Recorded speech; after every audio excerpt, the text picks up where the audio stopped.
पीयूष जी हमारे साथ स्टूडियो में कई वरिष्ठ पत्रकार भी हैं। विनोद अग्निहोत्री जी हैं, विजय त्रिवेदी जी हैं, हर्षवर्धन जी हैं, चर्चा में शामिल होना चाह रहे हैं। आपसे एक सवाल, विनोद जी कुछ पूछ रहे हैं। पीयूष जी नमस्कार, मैं विनोद अग्निहोत्री बोल रहा हूँ। प्रधानमंत्री की यात्रा काफ़ी महत्वपूर्ण है और पूरे देश की निगाहें हैं इसके ऊपर। और जो भारत अमेरिका के साथ जो तमाम रक्षा क्षेत्र में जो सौदे करेगा वो तो सबको मालूम है।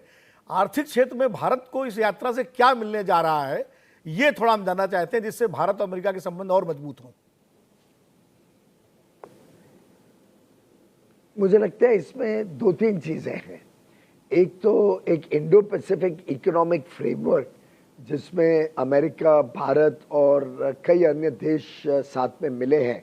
ये एक आर्थिक दृष्टिकोण से कैसे हम सब मिलके जो ट्रस्टेड ज्योग्राफीज हैं, ट्रस्टेड पार्टनर्स हैं, ऐसे देश जिनके संबंध अच्छे हैं, जो एक दूसरे को के ऊपर विश्वास करते हैं और जो चिंता करते हैं कि विश्व में अच्छे रूल्स के हिसाब से, अच्छे कानून के हिसाब से व्यापार बढ़े, ऐसे कुछ देश मिलके आईपीएफ को आगे बढ़ा रहे हैं। इसी के साथ साथ आर्थिक क्षेत्र में कुछ बड़े निर्णय लिए गए हैं जिसकी जानकारी कल हमें मिलेगी, जब 22 तारीख को अमेरिकी टाइम के हिसाब से बायलैटरल मीटिंग होगी या आज रात को मिलेगी।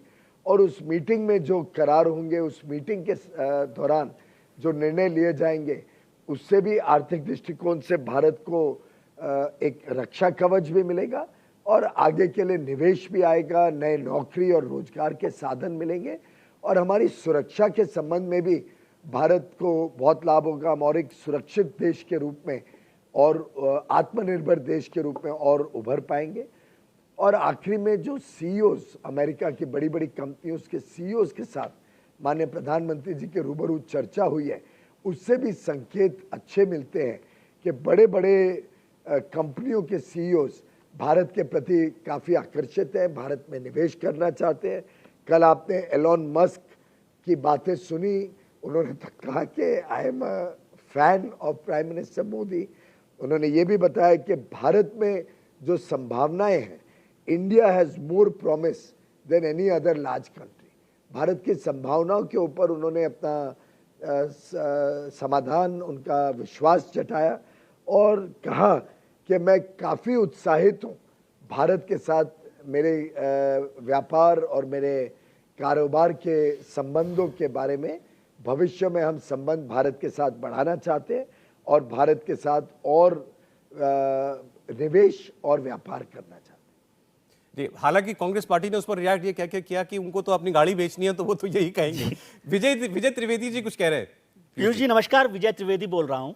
आज जब रात को हिंदुस्तानी समय से 12:30 बजे यूएस कांग्रेस को प्रधानमंत्री संबोधित कर रहे हैं और दुनिया की दो मजबूत डेमोक्रेसी एक साथ मिल रही हैं, तो इसमें यूएस कांग्रेस में प्रधानमंत्री का क्या मैसेज होगा दुनिया को, पहली बात। और दूसरा, आप आर्थिक क्षेत्र को बहुत अच्छे से समझते हैं और बहुत सारे मित्र आपके दिल्ली में बैठे हैं जो ये समझा रहे हैं कि जो इकोनॉमी की बात आप कर रहे हैं, इकोनॉमी तो एक्सपोर्ट से मजबूत होती है, इंपोर्ट से नहीं। और हमारी जो सारी डील्स हो रही हैं वो इंपोर्ट की हैं, तो वो सब लोग माल बेच रहे हैं। हमारी इकोनॉमी कैसे मजबूत हो रही है, थोड़ा सा इस पर ज्ञानवर्धन करें। मुझे लगता है कि बड़े दुर्भाग्य की बात है कि कांग्रेस हर विषय को पॉलिटिसाइज करती है, जैसा सौरभ जी ने अभी बताया। और जब विश्व में भारत की बात हो तो हमारा तो बहुत पक्का मानना है और मेरे ख्याल से बाकी भी साधारणतः विपक्ष की पार्टियां इस बात को बहुत अहमियत देती हैं कि विदेश में भारत की आवाज़ एक हो और भारत एक स्वर में भारत के लोगों की बात करे। रही बात कांग्रेस के संदेश की, मुझे लगता है प्रधानमंत्री नरेंद्र मोदी जी को आज एक विश्व स्तरीय नेता माना जाता है। मेलोनी, इटली की प्राइम मिनिस्टर हर एक्सेलेंसी मिस मेलोनी ने कहा he is the most loved leader of the world, सबसे ज़्यादा लोकप्रिय नेता है दुनिया में। और अभी अभी जो हमने यूएन में देखा वो साफ दर्शाता है कि भारत की जो भावना है वसुधैव कुटुंबकम की, the world is one family.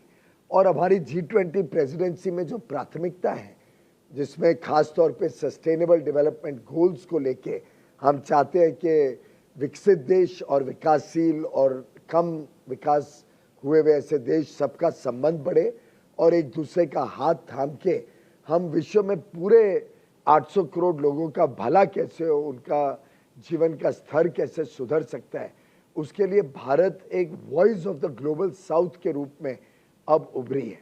और मैं समझता हूँ माननीय प्रधानमंत्री जी वहाँ पे भारत में जो हो रहा है और भारत की जो भूमिका है इन विषयों के बारे में, चाहे वो जलवायु परिवर्तन हो, सस्टेनेबिलिटी का विषय हो, चाहे वो विश्व में सस्टेनेबल डेवलपमेंट गोल्स या विश्व की समृद्धि, विश्व के विकास का विषय हो, ये वित्त को विराम देने की, विश्व को खत्म करने का, विश्व में जो युद्ध चल रहा है उसको खत्म करने का विषय हो, चाहे वो आर्थिक संबंधों को और सुधारने का विषय हो, अलग अलग विषयों को अवश्य रूप से मेरा मानना है कि चर्चा में भी आएगा, बायलैटरल डिस्कशन में भी इसमें कुछ विषय कांग्रेस के सामने भी रखे जाएंगे। और जो भी चर्चाएं हो रही हैं वो भारत को आत्मनिर्भर बनाने के लिए हो रही है। आखिर अगर डिफेंस की पार्टनरशिप होती है और स्ट्रेटेजिक पार्टनरशिप बढ़ती है तो उसमें अगर हमें शॉर्ट टर्म के लिए कुछ इंपोर्ट भी करना पड़े तो उसमें कोई नुकसान नहीं है, अगर उसके साथ साथ टेक्नोलॉजी और निवेश भी आता है और आगे चल के भारत पे ये चीज़ें बनती हैं तो भारत की ज़रूरतों को भी पूरा करेगी और भारत से निर्यात को भी और प्रोत्साहन मिलेगा। तो मुझे लगता है कि जो अर्थव्यवस्था को सही माने में समझते हैं वो भली बात ही जानते हैं कि जब आप अपने दरवाजे बड़े नहीं खोलोगे और विश्व के साथ संबंध बढ़ाते हुए इंपोर्ट एक्सपोर्ट दोनों को नहीं खोलोगे तो आप कभी विकसित देश नहीं बन सकते।